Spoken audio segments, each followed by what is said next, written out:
नमस्कार जी, मैं बीएन फिर एक बार। जी दर्शक, कभी दिल्ली की राजधानी में एक बहुत मजबूत ताकत रही कांग्रेस पार्टी पिछले 2 विधानसभा चुनाव में अपना खाता तक नहीं खोल पाए। 2013 में नवगठित आम आदमी पार्टी की सरकार बनने से पहले कांग्रेस ने लगातार 15 साल दिल्ली पर शासन किया। जब कांग्रेस दिल्ली में अपनी शीर्ष पर थी तब उसके पास 40% तक का वोट शेयर था, लेकिन 2020 के विधानसभा चुनाव में कांग्रेस सिर्फ 4.26% ही वोट हासिल कर सकी। इससे पहले साल 2015 में हुई विधानसभा चुनाव में कांग्रेस ने 9.7% वोट हासिल किए थे। कांग्रेस 2015 और 2020 की विधानसभा चुनाव में एक भी सीट नहीं जीत पाई थी दिल्ली में। भ्रष्टाचार के खिलाफ आंदोलन से वजूद में आई आम आदमी पार्टी कांग्रेस की राजनीतिक ताकत खत्म करके सत्ता तक पहुंच गया। आम आदमी पार्टी की फ्री बिजली, फ्री पानी, शिक्षा में सुधार और स्वास्थ्य सेवाएं बेहतर करने की योजनाओं ने गरीब और मध्यम वर्ग के मतदाताओं को आकर्षित किया। इस वोटर वर्ग के छिटकने से कांग्रेस दिल्ली की राजनीति में और भी अलग थलग पड़ गया। हालांकि इस दौरान बीजेपी का कोर वोट बैंक उसके साथ ही रहा। बीजेपी ने साल 1993 में 42.82% वोट हासिल करके सरकार बनाई थी।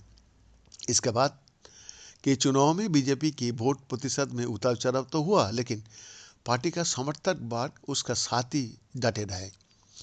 पार्टी ने 2015 में 32.2% और 2020 में 38.51% वोट हासिल किए थे।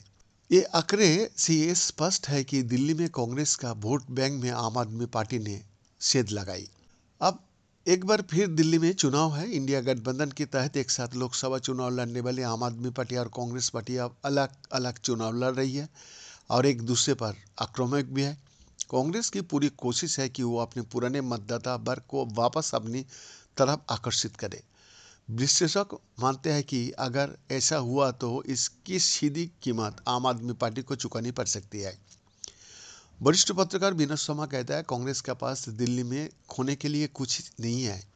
अब अगर कांग्रेस मजबूती से लड़ती है और अपने वोट प्रतिशत में सुधार करती है तो इसका सीधा असर आम आदमी पर पड़ सकता है। आम आदमी पार्टी ने दिल्ली के मध्यम वर्गीय और गरीब परिवारों को अपनी तरफ आकर्षित किया है। ये वर्ग कभी पारंपरिक रूप से कांग्रेस का वोटर हुआ करता। दिल्ली के शाहदरा इलाका में धूप सेक रहे फुकस पासवान अपनी झुग्गी की तरह इशारा करते हुए कहता है, कांग्रेस ने हमें यहाँ बचाया था। हम जैसे ना जाने कितने लोगों को कांग्रेस शासन के दौरान रहने के लिए जगह मिली, लेकिन अब कोई कांग्रेस के काम को याद नहीं रखता।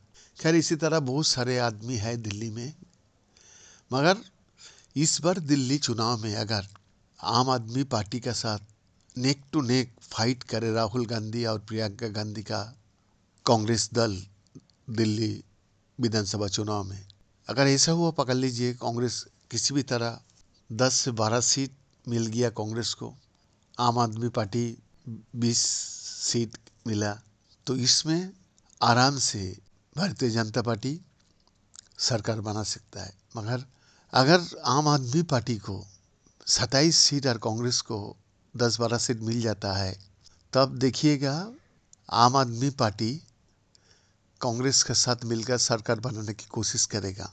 यहाँ पे जस्ट एक ट्रायंगल, त्रिभुज का माफिक लड़ाई हो रहा है।